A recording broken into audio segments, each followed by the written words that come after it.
حضرت عائشہ رضی اللہ تعالیٰ عنہ روایت کرتی ہیں، ہم رسول اللہ صلی اللہ علیہ وآلہ وسلم کے ساتھ حج کے لیے نکلے۔ اس طرح نکلے کہ ہماری زبانوں پر حج کے علاوہ اور کوئی ذکر ہی نہ تھا۔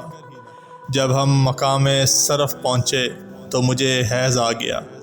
اس غم سے میں رو رہی تھی کہ نبی کریم صلی اللہ علیہ وآلہ وسلم تشریف لائے۔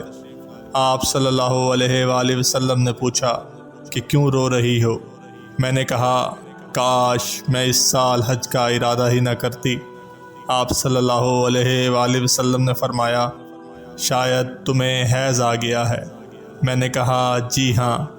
آپ صلی اللہ علیہ وآلہ وسلم نے فرمایا یہ چیز اللہ تعالیٰ نے آدم کی بیٹیوں کے لیے مقرر کر دی ہے، اس لیے جب تک تم پاک نہ ہو جاؤ طواف بیت اللہ کے علاوہ حاجیوں کی طرح تمام کام انجام دو۔